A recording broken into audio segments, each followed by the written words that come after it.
우리 한번 믿음으로 선포하고 주 앞에 나가겠습니다. 잘 되고 있습니다. 기도하면 됩니다. 네, 반갑고 감사합니다. 축복합니다.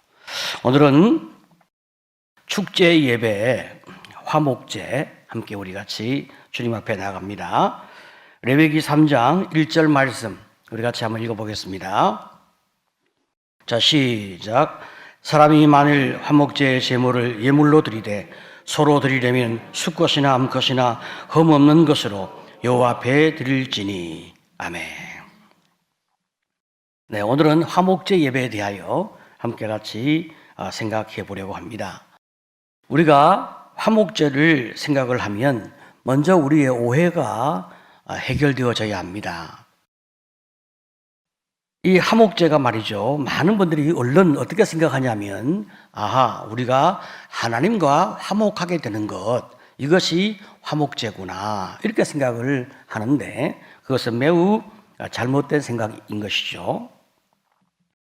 로마서 3장 25절에 보면 이 예수를 하나님이 그의 피로써 믿음으로 말미암는 화목제물로 세우셨으니 이렇게 말씀하고 있습니다. 이 로마서에서 예수님을 화목제물로 세우셨다 이렇게 말씀하고 있는데, 여기 이 말씀에 지금 표현되어지고 있는 화목제물은 그 헬라어 단어가 힐라스테리온이라고 하는 단어인데 그 의미가 뭐냐, 화목의 의미보다는 속죄의 의미가 더 가깝고 더 크고 더 많아요. 예수님의 피는 말이죠, 1차적으로 죄를 씻어주는 속죄의 의미가 있고 이 속죄로 말미암아 결과적으로 우리가 하나님과 화목하게 되는 이런 은혜를 입게 되는 것입니다. 그래서 우리가 엄밀하게 말하면 이 로마서에서 말씀하고 있는 화목제물은 속죄제물로 그렇게 우리가 생각을 해야 되는 거죠. 그래서 지금 여기 말씀하고 있는 로마서 3장 25절의 화목제물은 화목제의 의미보다는 사실은 번제의 의미가 훨씬 더 강하다 이렇게 우리가 볼 수가 있습니다. 자, 그러면 번제가 무엇입니까? 번제는 예수님을 상징하는 흠없는 수컷을 온전히 태워드림으로 인간의 죄가 대속되어서 하나님과 우리의 관계가 화목하게 된 것, 바로 그것이 번제란 말이죠. 자, 그렇다면 여기 레위기가 말하고 있는 화목제는 무엇이냐? 지금 여기서 말하고 있는 화목제는 번제를 통해서 하나님과 화목하게 된 것을 감사하기 위해서 드리는 제사가 바로 화목제 제사 혹은 화목제 예배라 그렇게 말할 수가 있습니다. 그래서 이 화목제는 단독으로 드리지 아니하고 항상 번제와 함께 드리거나 개별적인 죄를 대속하는 속죄제나 속건제와 함께 드리거나 아니면 소제와 함께 드렸어요.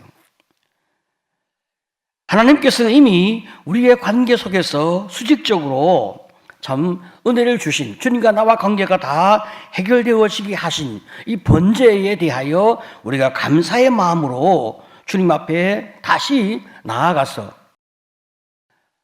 사람들과 함께 음식을 나누며 사랑의 교제가 수평적으로 다시 회복되어지는 이런 놀라운 제사가 바로 화목제란 말이죠. 이 화목제는 하나님 앞에서 영적인 잔치를 베푸는 것이고 또 사람들과 함께 고기를 나누어 먹는 그런 목적이 있기 때문에 암수 구분을 하지 아니하고 소나 양이나 염소를 바치는 것입니다. 이 화목제는 사람들과 함께 나누어 먹기 위한 것이 목적이기 때문에 당연히 비둘기는 제물로서는 적절하지 않기 때문에 제외가 되었습니다.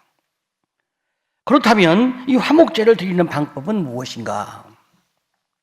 흠없는 소나 양, 염소를 암수 구분하지 아니하고 가져오는 것입니다.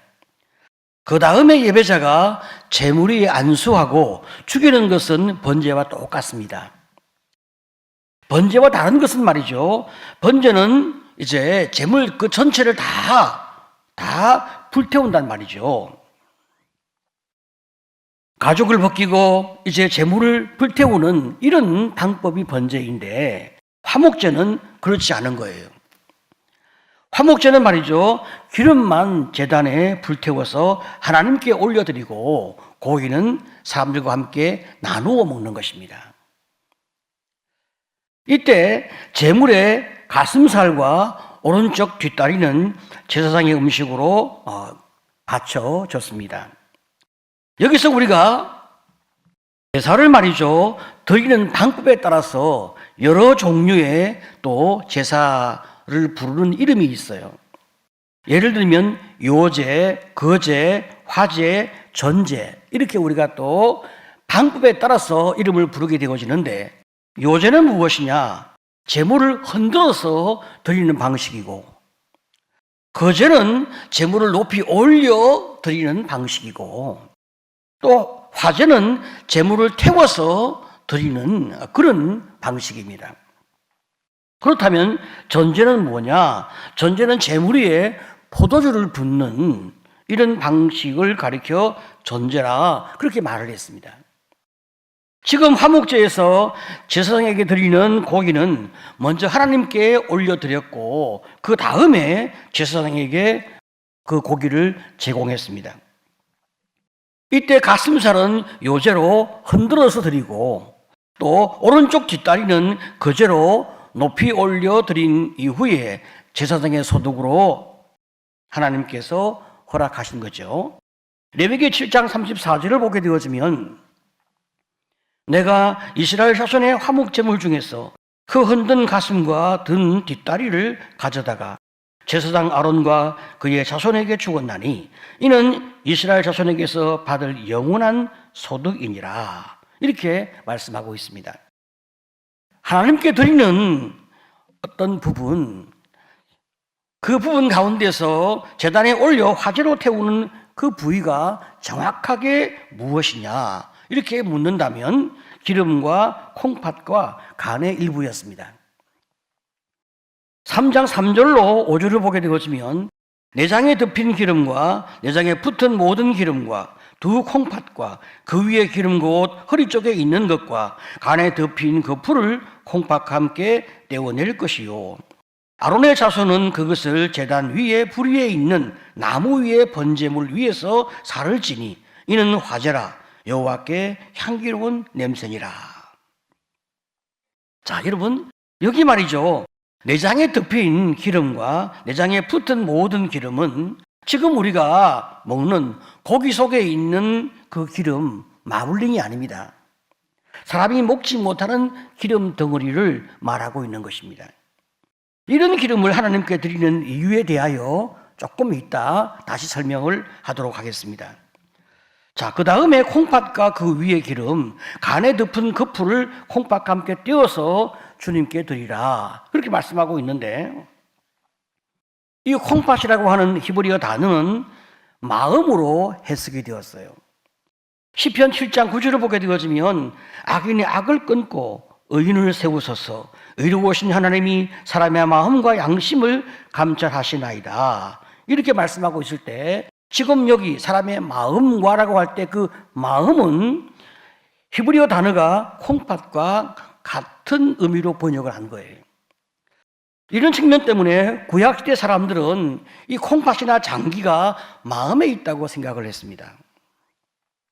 그래서 구약시대 사람들은 하나님이 콩팥을 드리라고 하신 이유는 우리의 마음과 중심을 주님께 드리라, 이렇게 해석을 한 것입니다.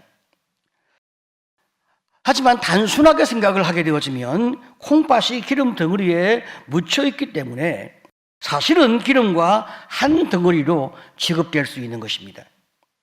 왜냐하면 기름 덩어리와 두 콩팥 그리고 간의 일부를 통틀어 화목제의 기름, 이렇게 표현하고 있기 때문에 그렇습니다. 6장 12절을 보게 되어지면 제사장 아침마다 나무를 그 위에서 태우고 번제물을 그 위에 버려놓고 화목제의 기름을 그 위에 불살을 찌며, 자, 이렇게 말씀하고 있는 화목제의 그 기름은 사실은 이제 두 콩팥과 간의 일부를 싸고 있는 모든 기름 덩어리를 말하고 있는 거죠. 그러니까 하나님께 드리는 그 부분은 제물의 기름 부분을 불에 태워서 하나님께 드린 것으로 그렇게 우리가 생각을 하면 되겠습니다. 자, 그러면 왜 짐승의 기름을 하나님께 바치라고 했을까? 이것도 다양한 여러 해석들이 있어요. 어떤 해석은 기름은 인간의 교만을 상징하기 때문에 태워야 한다, 이런 해석이 있고, 기름은 부와 풍요의 상징이고 힘의 근원이기 때문에 풍요와 힘의 근원이신 하나님께 올려드려야 한다, 또 이런 해석도 있습니다. 혹은 말이죠, 실용적인 의미에서 사람의 기름을 먹으면 해롭기 때문에 기름은 이제 태워서 드렸다, 이런 해석이 있고, 기름은 제단의 불을 잘 타게 하기 때문에 하나님께서 또 바치라, 그렇게 말씀한 면도 있다. 더 나가서 기름을 태울 때 좋은 냄새가 나기 때문에 하나님께서 기름을 태워라, 그렇게 또 말씀하신 해석이 있다. 여러 다양한 해석이 있어요. 하지만 분명한 것은 이 기름 덩어리는 사람이 먹을 수 없는 부분이지만 다른 용도로 사용될 때는 매우 귀한 부분이었어요. 그러니까 사람이 먹지 못하는 쓸모없는 부분을 하나님께 바친다, 이런 뜻은 아니란 말이죠.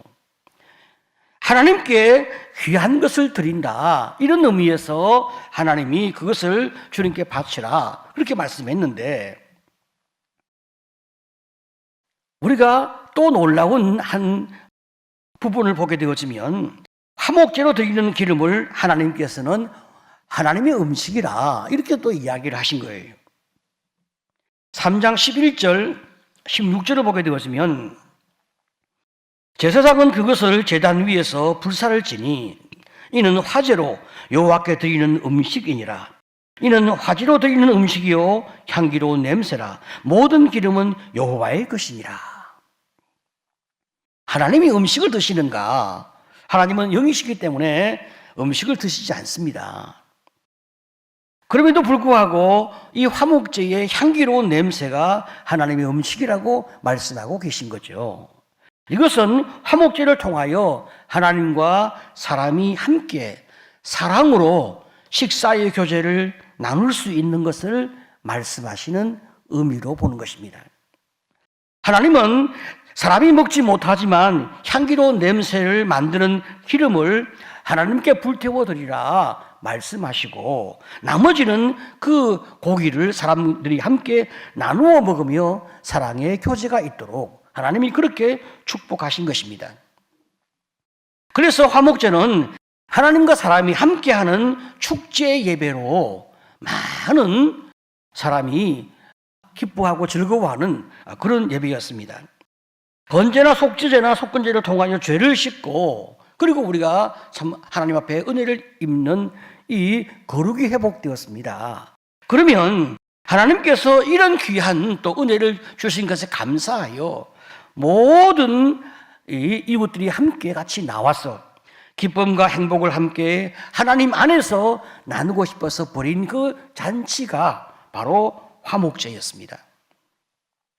마치 결혼식을 한 이후에 피로연을 열 때 풍성한 음식으로 우리 함께 먹고 마시며 즐거워하는 그 귀한 잔치를 같이 우리가 비교해서 생각을 하면 될 것 같습니다. 화목제는 말이죠, 제사를 바치는 동기에 따라서 세 종류로 나누어졌습니다. 첫 번째 감사제입니다. 특별한 감사가 있을 때 우리가 주님 앞에 화목제 예배를 드렸습니다. 두 번째 서원제입니다. 어떤 소원한 기도가 있을 때에 그것이 응답됨으로 말미암아 감사함으로 바치는 그 제사가 또 화목제였습니다. 세 번째 자원제가 있습니다. 이것은 특별한 일이 없지만은 그 마음 가운데 늘 감사하는 마음으로 범사에 감사의 그런 마음을 담아서 함께 올려드리는 그 제사가 화목제였습니다. 이 화목제 예배는 말이죠, 사람들이 기쁘게 참여하면서 맛있는 식사를 함께 할 수 있도록 하나님께서 고기 외에 또 다른 음식을 많이 허락을 하셨습니다. 레위기 7장 11절로 13절을 보게 되어지면 여호와께 드릴 화목 제물의 규례는 이러하니라. 기름 섞은 무교병과 기름 바른 무교 전병과 고운 가루에 기름 섞어 구운 과자를 그 감사 제물과 함께 드리고 또 유교병을 화목제의 감사 제물과 함께 그 예물로 드리되. 자, 보세요. 죄를 드릴 때는 말이죠, 죄를 상징하는 누룩을 넣지 말라, 그렇게 하나님이 명령하셨는데, 지금 이 화목제는 말이죠, 누룩을 넣은 유교병을 예물로 주님 앞에 드려서 함께 먹고 마시도록 그렇게 하신 거예요. 제사의 목적에 따라 전혀 다른 그런 의미를 하나님이 허락하고 계신데, 특별히 화목제는 사람들이 기쁨과 즐거움을 가지고 또 맛있는 음식을 먹으면서 아주 행복할 수 있도록 하나님이 은혜를 베풀어 주신 것. 인간의 삶에 이 먹는 것과 마시는 것이 얼마나 중요합니까? 우리가 맛있는 음식을 먹을 때 행복하고 즐겁고 기쁘거든요. 하나님 인간을 너무 잘 아시기 때문에 인간에게 행복하도록, 인간에게 축복을 빌고 싶어서 하나님께서 이 화목제를 중요한 하나님의 제사 방식에 넣었다는 사실입니다. 지금 이 식사란 말이죠, 일반적인 식사가 아니고 일반적인 잔치가 아닙니다. 분명히 즐거운 교제고 행복한 교제이지만 식사 자체가 하나님 앞에서 이루어지는 기쁨과 행복을 나누는 제사였단 말이죠. 그런 면에서 고기를 먹는 규례가 있었습니다. 우선 고기를 저장해서는 안 되는 거예요. 제사를 드리고 자기 집에 가지고 가서 며칠씩 저장해 두고 혼자 배 터지게 먹는 그런 예배가 아니었어요. 소나 양 한 마리를 잡으면 상당히 많은 사람이 먹을 수 있는 고기가 나오지 않겠습니까? 거기에 무교전병과 가자와 유교병까지 함께 있으니까 얼마나 많은 풍성한 음식이 준비되어 있습니까? 이걸 하루에 다 먹으려고 하면 많은 사람이 함께 와서 음식을 나누어 먹어야 되는 거예요. 바로 여기에 핵심이 있어요. 즐겁고 기쁜 그 식사를 하나님 앞에서 많은 사람이 초청되어 함께 할 수 있도록 하나님이 은혜를 주시는 그 목적에 따라 나누는 음식이란 말이죠. 서원제나 자원제로 드린 것은 하나님께서 둘째 날까지 먹도록 하셨습니다. 그것은 좀 더 가까운 사람과 조금 더 많이 나누어 먹도록 하나님께서 시간을 좀 더 허락하신 거예요. 왜? 서원제나 자원제는 또 특별한 의미가 있으니까. 하지만 셋째 날까지는 둘 수가 없는 거예요. 3일까지 저장하여 먹는 것은 하나님께 드리는 제사의 의미보다는 자기 먹을 것을 혼자 챙기는 독식의 의미가 더 가깝단 말이죠. 그렇기 때문에 하나님이 그것을 허락하지 아니하셨습니다.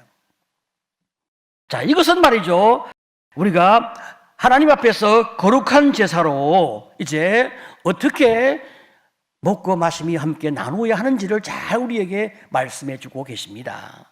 자, 그런데 이 귀한 음식을 옮기다가 만약에 부정한 물건에 접촉되었으면 그 고기는 불살라 주님 앞에 올려야 했습니다. 부정한 것에 접촉한 사람도 부정해졌기 때문에 화목 제물을 먹어서는 안 되었습니다. 이 화목제는 함께 먹고 마시며 즐거워하는 제사이지만 정결하지 않는 자는 제사에 참여할 수가 없었습니다. 이렇게 하는 이유는 하나님께 예배드리는 사람들의 거룩을 유지하도록 하나님께서 여러 많은 부분에서 사람들을 향하여 정확한 구분을 하도록 그렇게 하나님이 말씀하고 계심을 보게 되어집니다. 이 화목제물은 함께 먹는 하나의 잔치였지만 일반적인 잔치가 아니라 그 자체가 주님 앞에 올려드리는 거룩한 예배요, 거룩한 제사였기 때문입니다. 그렇다면 화목제가 우리에게 주는 교훈이 무엇이겠습니까? 크게 두 가지가 있는데, 첫 번째, 이 화목제는 하나님이 우리와 함께 하시는 식사 교제를 기뻐하시고 또 그것을 우리에게 주셔서 우리가 이웃들과 함께 나누도록 하신다는 거죠. 우리의 삶에 본성적으로 사람이 먹고 마시고 행복해지는 것을 하나님이 허락하셨고 또 그것을 축복하셨기 때문에 우리는 주님 앞에서 먹고 마시는 이 귀한 참 친밀의 교제와 잔치가 얼마나 우리의 삶에 중요하냐, 다시금 우리가 생각을 하게 됩니다. 지금 우리가 이 코로나로 말미암아 교회에 와서 먹고 마시는 것이 많이 제약이 되는 것 너무나 안타까운 일이죠. 예배를 드리고 함께 식사 교제를 하고 또 우리의 말씀을 삶에 적용하면서 나누어 가는 것은 너무나 큰 축복인데 이것은 참 우리가 하지 못하고 있으니 얼마나 답답하고 안타까운 일인지 모르겠습니다. 자, 그렇지만 우리가 이제 그 날을 바라보고 빨리 하나님께서 은혜 주셔서 속히 코로나가 해결됨으로 말미암아 우리가 기도와 예배로 주님 앞에 나갈 뿐 아니라 하나님이 허락하신 귀한 그 식탁의 교제가 우리 안에 풍성이 있도록 기도하며 사모하는 성도가 되시기를 축복합니다. 자, 두 번째 우리가 배울 것은 말이죠, 성도의 교제가 얼마나 중요하냐 하는 것입니다.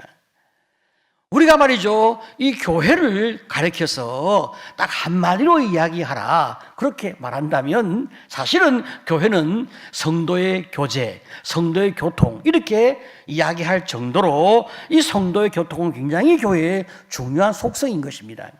그런데 우리가 이 성도의 교제가 제약되어 있는 것은 너무나 안타까운 일이고 하나님이 그것을 우리에게 축복으로 주신 것이 화목제인 것을 기억하면서 할 수 있는 한 우리가 집에서나 혹은 교회에서나 모든 관계 속에서 우리의 만남들이 하나님 안에서 나누어지는 화목제가 되도록 하는 것은 얼마나 큰 축복이 되겠습니까? 함께 음식을 놓고 기도하면서 주님 앞에 우리의 마음과 우리의 삶을 올려드리고 그런 다음에 가족과 함께 살아가는 성도와 함께 식사를 나누는 것은 또 얼마나 큰 축복의 교제가 되겠어요.